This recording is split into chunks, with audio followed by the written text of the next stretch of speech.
Something ought to be said about that. Life issues from a biblical perspective. Things that are not normally talked about in church, but things that God definitely has something to say about.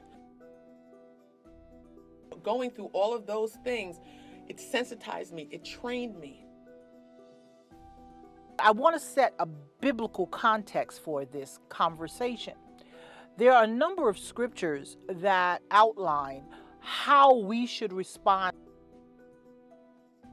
I knew what I had to do, and it was a natural thing for me. We're going to talk about ways that the church should be helping. There is a wealth of experience and resources in the church that we don't even realize.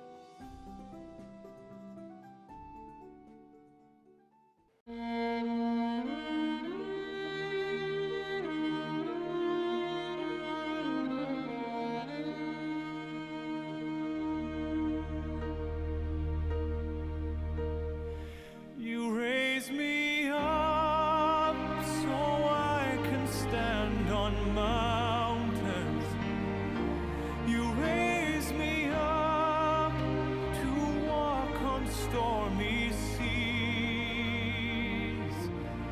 I am strong when I am on your shoulders.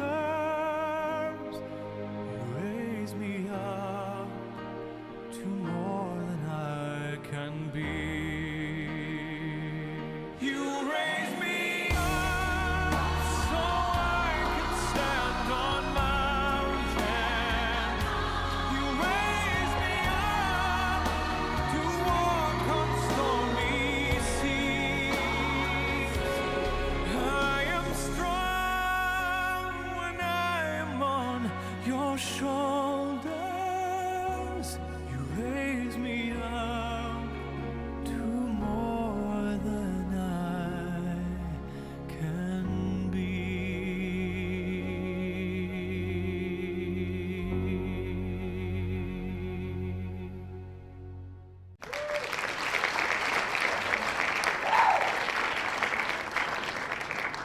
Welcome to Something ought to be said about that.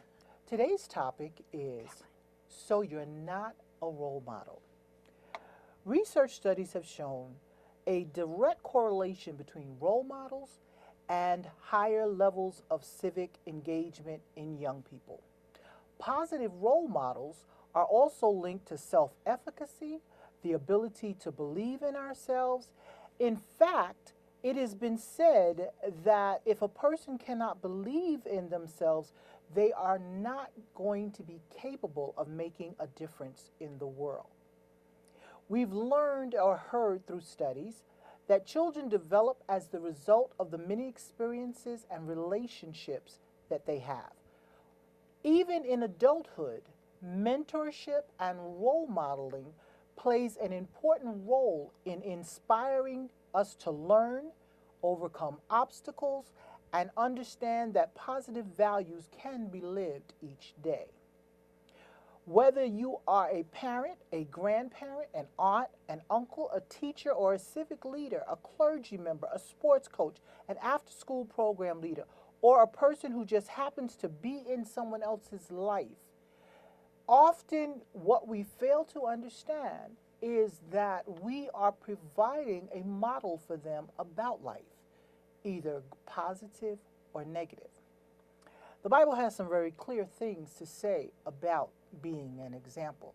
Deb? Well, I have a couple of scriptures that are my favorites.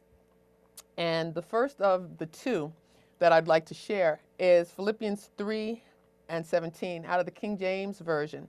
It says, "Brethren, be followers together of me, and mark them which walk so as we have for an example."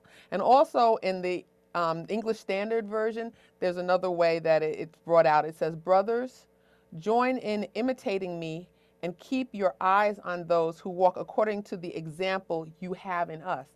Now, those are excellent scriptures that just plainly state that, you're supposed to be looking to people to be an example, but that means that they have to live a life that's worth monitor or mimicking, but not just for older people, but also for the youth. In 1 Timothy chapter 4, verse 12 of the King James, it says, "Let no man despise thy youth, but be thou an example of the believers in word, in conversation, in charity, in spirit, in faith, in purity."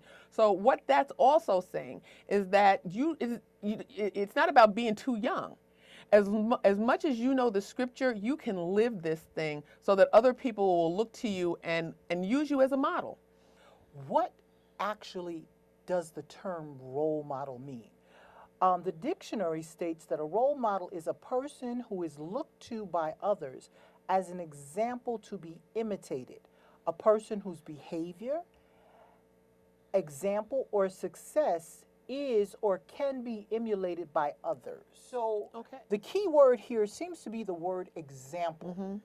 And one of the things that I think is very important for us to understand is that as believers, as not just as Christians, but as human beings on the planet, whether we like it or not, somebody's looking at us. Somebody's watching. That little kid across the street is watching us when we're acting out on the street. The person who's trying to figure out what to do with their career that is in our office at an entry-level position is looking at us and maybe trying to figure out through what they see us doing what they need to do. Exactly. It's almost like you're a template. You know, you don't want somebody to be mimicking you exactly, but you'd like to be able to give them a route that they can take. There's a commercial that's on now that basically you have a family that's in a car, the father is driving, and somebody cuts them off. How many times have we been in that situation? And, you know, they cut away, but you know he's in there. Daddy, we don't say words like that. The next thing you see is the little girl in her child seat in the back saying, "Daddy, we don't say words like that." He's cowed by it because he realizes that he's being watched. I agree with you. I think that is a very humbling experience. I think that what it does is it reminds us that we are not alone. We're not an island. We don't live on a planet by ourselves. And I think that there is a very strong impact that has occurred in our society because we have failed to embrace our responsibility to be a role model. We have heard, on many occasions, we've heard of different folk who have said, "I don't want that responsibility. I want to live my life." You know, we have rappers and we have sports athletes and we have all of these different people who have said, I don't want the responsibility of having someone look at me. I want to do me. That's nice, but it's unavoidable, okay? Because as soon as somebody watches you and they do something that you have done, there's no way that you can take yourself out of the picture. I mean, you can say, well, I never told them to do that, but if you're a person of success and you want people to model your success, good or bad, they're going to be looking at you. So that's something that needs to be thought about. I totally agree with you because I think that often, you know, when 25, 30 years ago, it was a known thing that you had a responsibility to be an example. Yeah. It was a civic responsibility. It really didn't have anything to do with whether or not you were a Christian. It had more to do with whether or not you were a part of this community. That's right. And you represented your community, and you were an example and a light in your community, and our young people had someone that they could look to, you know, to say, well, this is what I need to be doing. This is what I need to be aiming for. And I know we say we live in a society now where grandmothers don't bake cookies anymore. You know, and often our grandparents are now much younger than they were when we were coming up. And so therefore their needs are different than the needs of our predecessors.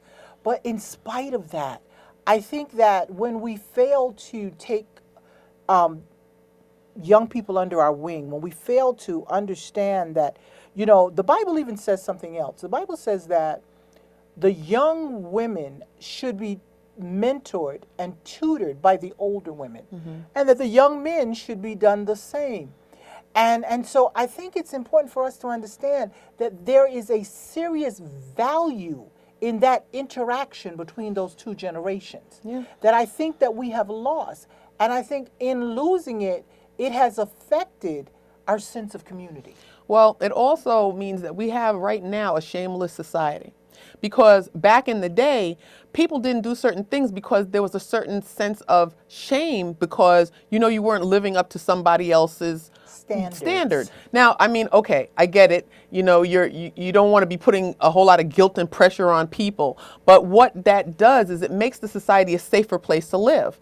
Because if you know that, you know, your whole family is going to be looked at askance because you decided that you wanted to go and rob your neighbor's house, you know, you knew that it meant that not only were you going to be looked at as what you want to say a criminal, but your parents and everybody else is going to be looked at as like, well, what happened?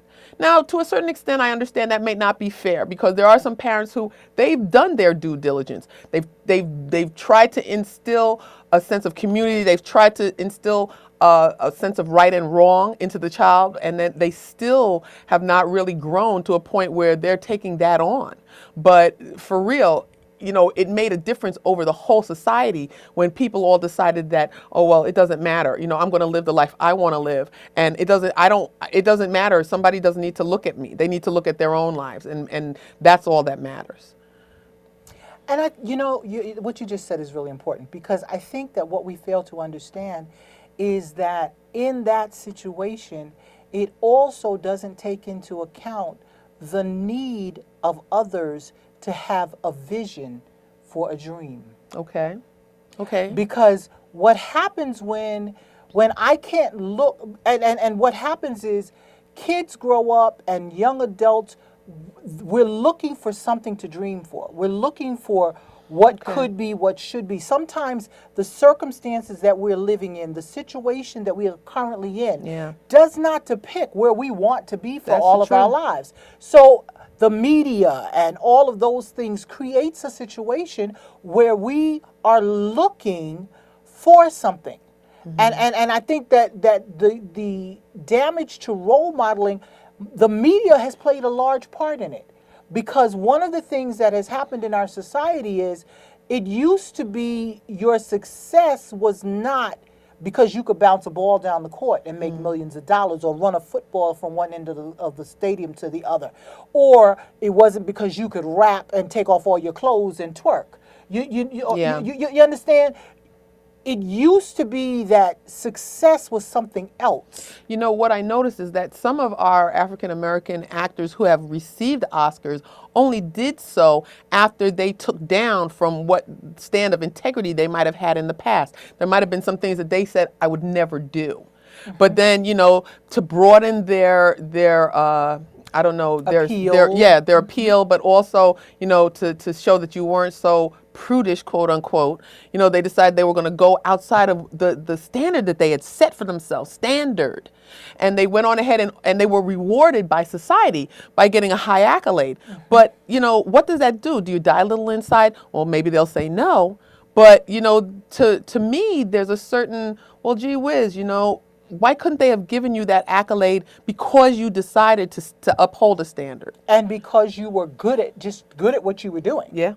And that is a very important issue because, and when we look at a lot of our entertainment industry, what we see a lot is that sometimes people are not necessarily famous because they can sing. They're more famous because they can take off their clothes or because they can wear something weird or because they can be extremely vulgar. So I think a deeper issue here is what you said about standards. We have set a lower standard for what success is, for what progress is, for what an example is. And because we have done that, what we do is we look at, and we've said to our kids that this is what success is. It's the same thing that we do with weight. You know, our society has gone through this whole thing, and I am not advocating for obesity or unhealthy living or any of that. But the reality of it is, you know, our society portrays, you know, as an example of what beauty is, as a size 0, you know, and all of these people who starve themselves and don't eat. I heard a comment that Ricky Smiley made regarding why he doesn't date models anymore, and I thought it was funny, but it was so true. He said, "I don't date them because they all have bad breath, because they don't eat." Oh wow, wow. That's a sad testimony. It is. When to be successful at what you're doing, you're starving yourself, you're bulimic, you're throwing up, you know. But there are some standards in our society that we have set that is an appropriate behavior. That's one of those takedowns, as you said. Yeah. In order to be successful, that's one of the things that you need to do. You know, it's the price you pay for success. And it causes mental illness. And that's, yeah. You know, I was watching on Dr. Oz's show, there was this young lady who had lost 100 pounds, but it's how did she do it? You know, nobody realized that she was really having an eating disorder. And she got to a point where she didn't even see it, to the extent where she went in for medical help with this thing. She was pouring out the nutritional drinks that they were trying to give her because she said, "Oh, I don't really need it." That's a sad testimony, you know, and thank God she was able to, you know, regroup from that and realize that there was a problem. But so many people don't realize that. Yeah. It's something that really, thank God we're, you know, saying something about it. Something ought to be said about that. And you're absolutely right. And one of the things that is key in looking at that is, so what is the criteria for being a good example? In looking at a role model, one of the things that I want us to understand is that there is no age barrier to when you can be a role model. That's true. Often we think that, well, yeah, when I get older, I'll be a role model, or I'll do better when I get older. But the reality of it is, you have a responsibility at whatever stage. I say to young people all the time, when you are an older sibling, your younger siblings are looking at you. Oh yeah, they are, right? And often they are emulating what you're doing. And modeling is just that simple. Role modeling is just that simple. You know, we often want to make it, oh, it's got to be some great person all the way over there that's achieved a major success. But being a model for someone on how to live their day-to-day life is as simple as what you do in front of them. Yeah. That they pick up and imitate. Yeah. You know, I talk to parents all the time who say, you know, my daughter, she goes in the room and she slams the door and she screams and she hollers. And I go, did you ever do that in front of her? Yeah. Because often the behaviors that we see, even in our children, are behaviors that we have modeled to them.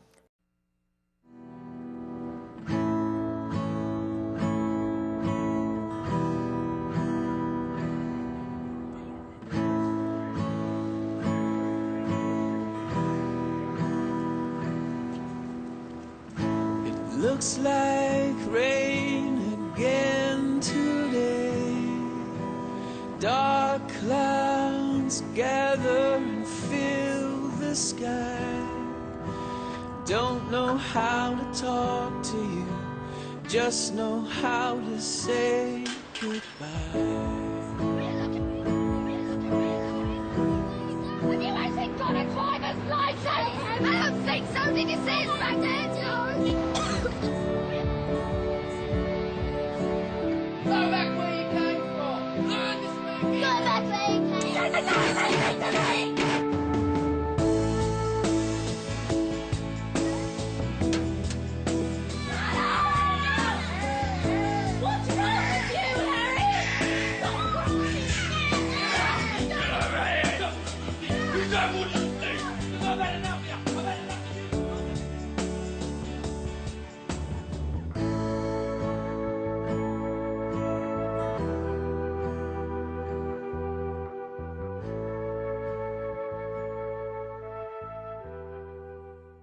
think there was I don't know if it was a documentary or if it was a campaign from one of the products, but it might have been a show where you had some mothers and daughters, and they showed the daughters speaking poorly about themselves. And the mothers never knew that their daughters spoke like that about themselves. And they were sitting there watching video of what their daughters were saying about themselves, realizing that they were the ones who had modeled that, because they used to talk about themselves like that.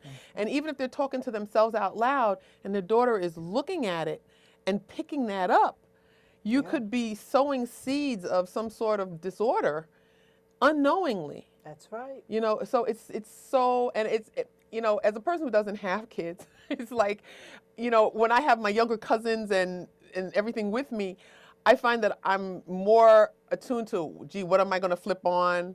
You know, oh my goodness, you know, even the magazines, you know, the things that you're looking at, you have to scale it back for the kids, because maybe it's not something that they need to be looking at right now.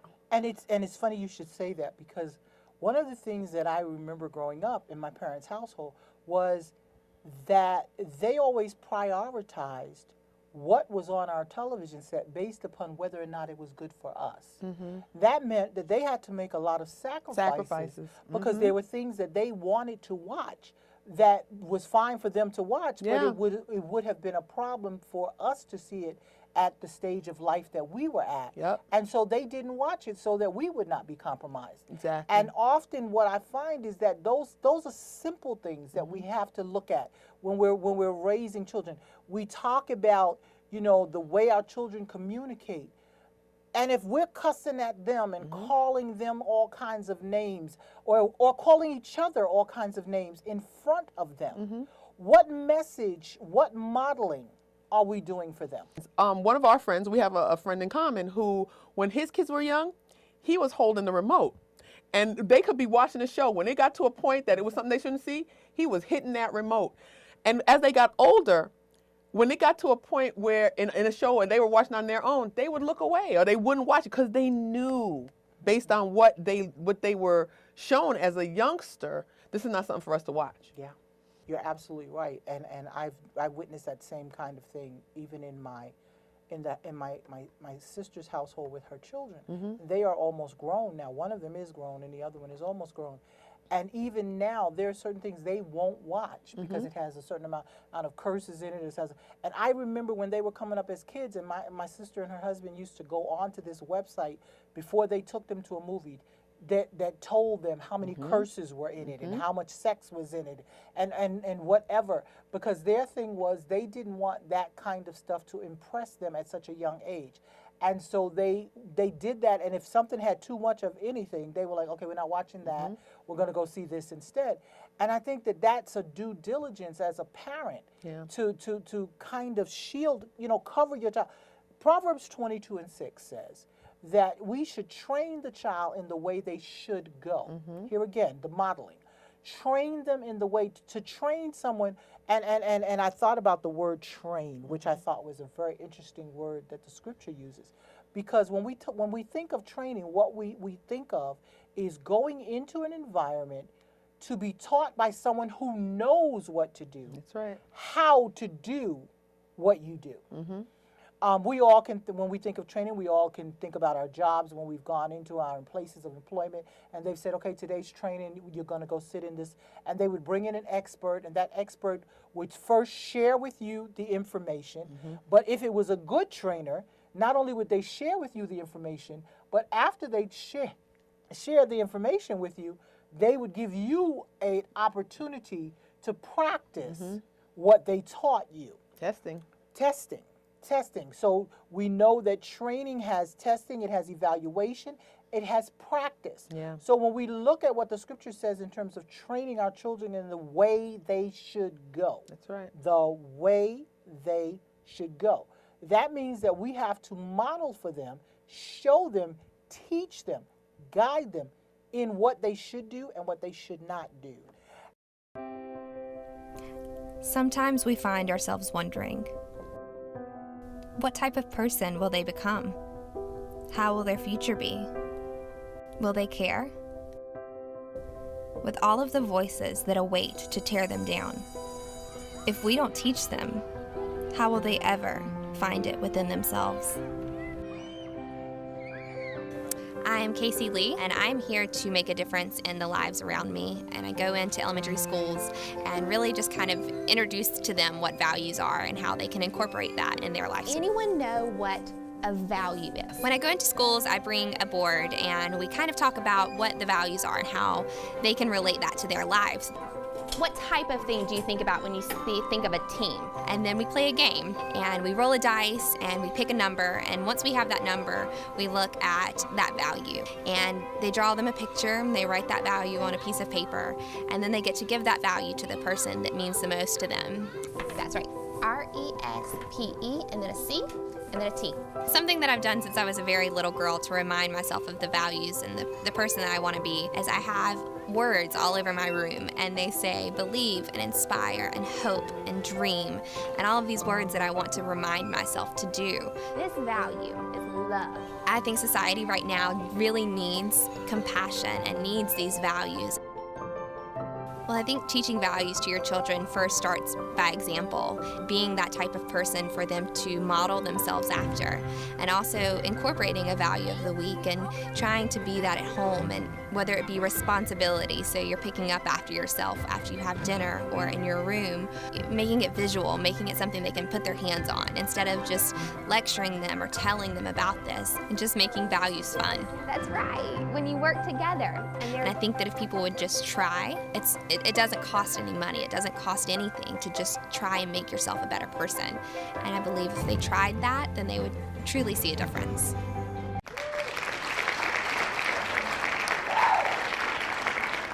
Join us on our next installment of Something Ought to Be Said About That as we continue our discussion on the importance of being a role model.